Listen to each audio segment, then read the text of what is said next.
கூடாது என்பதற்காக அல்ல, கோவில் கொடியவரின் கூடாரமாய் இருக்கக்கூடாது என்பதற்காக. பூசாரியை தாக்கினேன், அவன் பக்தன் என்பதற்காக அல்ல, பக்தி பகல் வேஷமாய் ஆகிவிட்டதை கண்டிப்பதற்காக. உனக்கே இவ்வளவு அக்கறை? பராசக்தியின் வெற்றிக்கு காரணம் கலைஞரின் வசனங்களா, சிவாஜியின் நடிப்பா என்று பட்டிமன்றங்கள் நடந்தன. நடிகர்களைப் போலவே உடை அலங்காரம், சிகை அலங்காரம் செய்து வந்த ரசிகர்கள் முதலில் ஒரு படைப்பாளியின் தோற்றத்தை பார்த்து பின்பற்ற ஆரம்பித்தனர். அவரை போலவே பேசுவதும் அவரை போலவே தலை சீவிக் கொள்வதும் என்று பெரும் மாறுதல்கள் ஏற்பட பராசக்தி காரணமானது. இப்படம் 200 நாட்கள் ஓடின. AL சீனிவாசன் தயாரிப்பில் கலைவாணர் இயக்கத்தில் வெளியாகியது பணம்.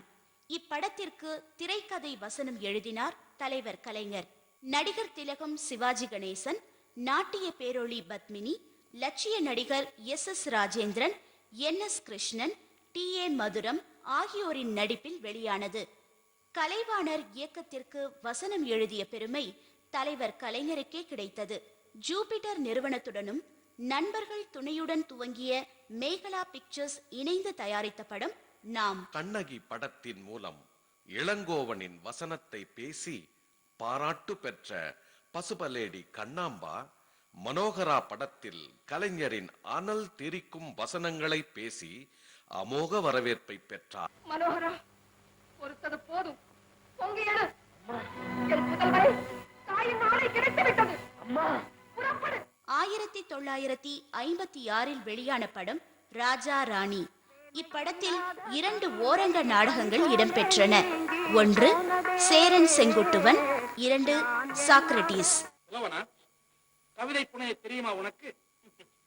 கவிதை புனைய தெரியாத புலவன், கத்தி தூக்க தெரியாத வீரன், இவர்களை தமிழகம் இதுவரை கண்டதே இல்லை. இதில் வரும் சேரன் செங்குட்டுவன் ஒரே ஷாட்டில் எடுக்கப்பட்டது.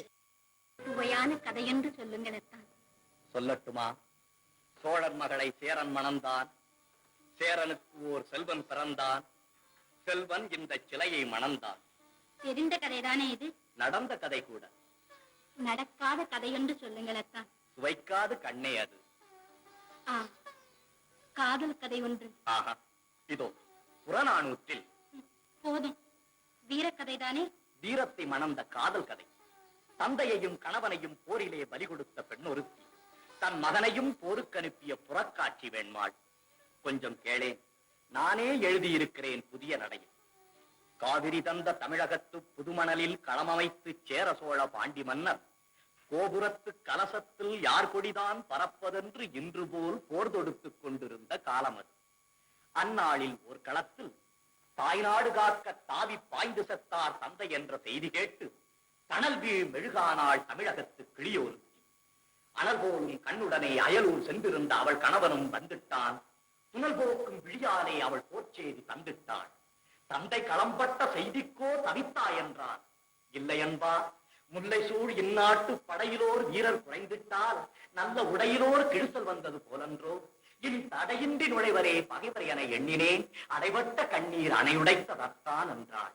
அவன் புகைவிட்டு கிளம்பும் ஒரு புலியென, புகைவிட்டு குமுறும் எரி மலையென, பகைவெட்டி சாய்க்கும் வாழெடுத்தான், சூளுரைத்தான், சுடர்முகம் பூச்சினான், சுக்கு 100 தான் சூழ்ந்து வரும் பகை என்றான். நாடு மீட்காமல் வீடு திரும்பேன் என்றான். நங்கையோ நகை முழக்கம் செய்து நடந்திடுக கண்ணே என்றாள். திரும்பி வருவேனோ இல்லையோ, எதற்கும் இப்போதே ஒரு முத்தம் இந்தா திரும்பு என்றான். கொடுத்தான். பின் தொடுத்தான் பகைவர் மீது பானம். போர் போர் போர் எனவே முழங்கிட்டு முரச ஒலி. பார் பார் பார் அந்த பைங்கிழியின் உரிமையாளன் பகைவர் மீது பாய்ந்து கொள்ளும் வீரம் பார் என்று பட்டாளத்து தொடரெல்லாம் என்றுரைத்தார். அந்த கட்டாணி முத்தாளும் கண்வழியே சிரித்திட்டாள். களத்தினிலே அத்தானுக்கு அடுக்கடுக்காய் குவிந்து வரும் வெற்றிகளை கேட்டுவிட்டு கோட்டைகள் விடுபட்டன, எதிரியின் குதிரை கால்கள் உடைபட்டன, வேளப்படை முறிபட்டது, வேல்கள் பொடிபட்டன, எம் கொத்தவன் படைகள் கொட்டும் பேரிகை கோடை இடியென கேட்குது கேட்குது என குதித்திட்டாள். புதுப்பண் அமைத்திட்டாள். வீரர்கள் வந்தனர். வெற்றி உன் கணவனுக்கே என்றனர். வேந்தனின் தூதுவர் வந்தனர். வாழ்த்துக்கள் வழங்கினர். வீட்டோரத்து தோழிகள் வந்தனர். வெற்றி நீட்டோலை வாசித்து மகிழ்ந்தனர். அந்த அழகி ஆனந்த கண்ணீர் பொழிந்தார். அப்போது ஏனந்த மனிதன் வந்தானோ இழவு செய்தி சொல்வதற்கு.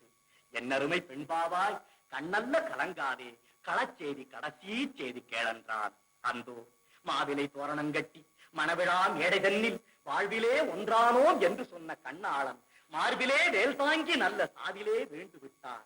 ஆதிதான் போன பின்னும் உயிர் வாழும் ஆரணங்கு அச்சடித்த தமிழ் பதுமை கூவி அழுதாள்.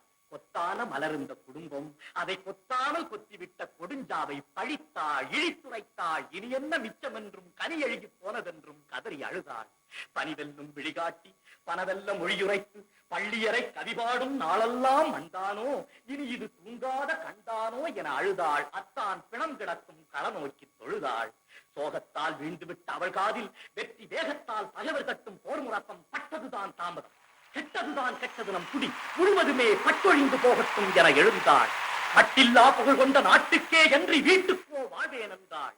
வட்டிலினால் நாழி பார்க்கும் இடங்கண்ட தமிழ்நாட்டு மாதரசி தொட்டிலே இட்டு தான் வளர்த்த தூய செல்வன் அட்டியின்றி கல்வி கற்க ஆலமரத்தடி ஆசானிடம் சென்றிருக்கும் நினைவு கொண்டாள். அங்கு சென்றாள். அம்மா என பாய்ந்தான் அழகுமிகு மழலை மொழி அன்பு தங்கம்.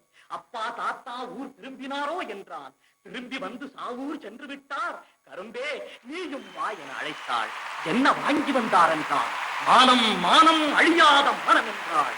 மகனே அதை சுவைக்க நீயும் வருக என்றாள். வந்துவிட்டான் குலக்கொழுந்து குடும்ப விளக்கு எரிந்து கொண்டே கூறுகின்றாள்.